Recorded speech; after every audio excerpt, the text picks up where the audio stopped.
దేవునికే మహిమ కలుగును గాక. ప్రభునందు ప్రియమైన దేవుని పిల్లారా, దేవుని యొక్క మహాదయని బట్టి దేవాది దేవుడు రాత్రికాల సమంతైన రెక్కల చాటున భద్రపరిచి ఈ ఉదయకాల సమయంలో చక్కటి సమయాన్ని ప్రభు మనందరికి అనుగ్రహించారు. లేచి ఉదయకాల సమయంలో ప్రార్థన చేసుకొని ఈ దినాన్ని ప్రారంభించారు కదూ. ప్రతి ఉదయము దేవునితో మనము ప్రారంభించటం మనకు మన కుటుంబాలకు ఆశీర్వాదకరమని దేవుని వాక్యమును బట్టి మీకు జ్ఞాపకం చేస్తున్నాను. రండి, పరిశుద్ధ గ్రంథంలోంచి ఒక చిన్న మాట మనం జ్ఞాపకం చేసుకుందాం. కీర్తన గ్రంథము 9వ అధ్యాయము 10వ వచనం. యెహోవా, నిన్ను ఆశ్రయించు వారిని నీవు విడిచిపెట్టువాడవు కావున నీ నామం ఎరిగిన వారు నిన్ను నమ్ముకొందురు. దేవునికే మహిమ కలుగును గాక. నిన్ను ఆశ్రయించు వారిని నీవు విడిచిపెట్టువాడవు కావు అని కీర్తనకారుడు ప్రభుని స్తుతిస్తున్నాడు. నిజమే ప్రియమైన దేవుని పిల్ల, దేవుణ్ణి ఆశ్రయిస్తే దేవుడు ఖచ్చితంగా విడిచిపెట్టడు. ఎటువంటి బాధలో, ఎటువంటి శ్రమలో, ఎటువంటి దుఃఖములో ఉండి కూడా దేవుని వైపు నువ్వు కన్నీళ్లు కారిస్తే ఖచ్చితంగా నిన్ను ఆశ్రయించిన నిన్ను ఆయన విడిచిపెట్టేవాడు కాదు. యేసయ్య ప్రేమ అంత గొప్పది. ఆయన ఆశ్రయించినటువంటి ఆ యొక్క వ్యభిచారం చేత పట్టబడిన స్త్రీని యేసయ్య ఆ బంధకాల్లోంచి విడిపించాడు.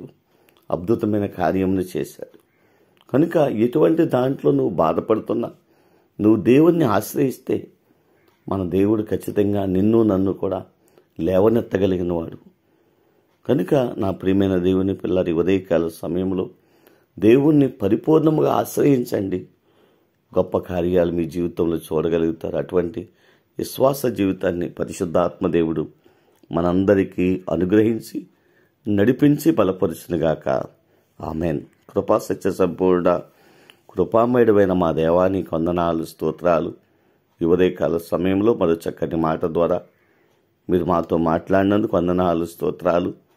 స్థానిక సంఘాన్ని, గ్రామాన్ని కూడా దీవించండి. మా రాష్ట్రాన్ని జ్ఞాపకం చేసుకోండి ప్రభువా. రాష్ట్ర ప్రజలందరినీ దీవించండి. ప్రతి గ్రామాలను, ప్రతి పట్టణాలను కూడా ఆశీర్వాదకరంగా మార్చండి, దీవెనకరంగా మార్చండి.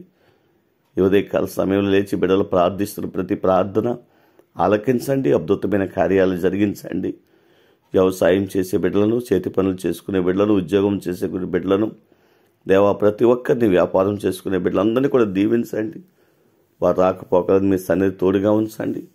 చదువుతున్న బిడ్డలకు మంచి జ్ఞానాన్ని ఇవ్వండి, ఆరోగ్యాన్ని ఇవ్వండి. దేవా, ఉద్యోగం చేసే వారికి మంచి కాపుదలు ఇవ్వండి. వివాహాల కొరకు సిద్ధపరిచిన బిడ్డలకు వివాహాలు సిద్ధపరచండి. గర్భఫలం కొరకు కన్నీళ్లు కారుస్తున్న బిడ్డలకు గర్భఫలాలు దయచేయండి ప్రభువా. ఆయా సమస్యల్లో ఉండి కన్నీళ్లు కారుస్తున్న బిడ్డలకు సమస్యలను లేవనెత్తండి. అద్భుతమైన ఆరోగ్యాన్ని దయచేయండి. దినాన్ని చక్కటి పుట్టినరోజు వేడుకలు చేసుకుంటూ నిన్ను గణపరుస్తున్న వారిని కూడా గణపరచండి ప్రభువా. నెమ్మది, క్షేమమును వారికి దయచేయండి. దేవా, నీ నామాన్ని ప్రేమించి ఆయా రాష్ట్రాల్లో, ఆయా దేశాల్లో ప్రయాసపడుతున్న బిడ్డలను కూడా జ్ఞాపకం చేసుకొని వారి కష్టార్జితాన్ని నిరంతరంగా ఆశీర్వదించండి. వారిని, వారి బిడ్డలను దీవించండి.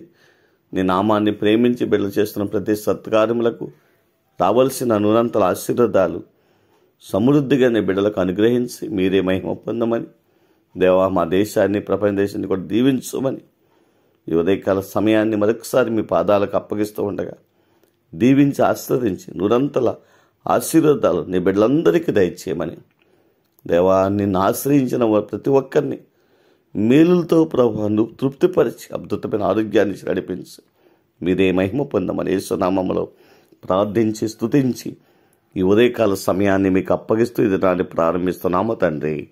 ఆమెన్.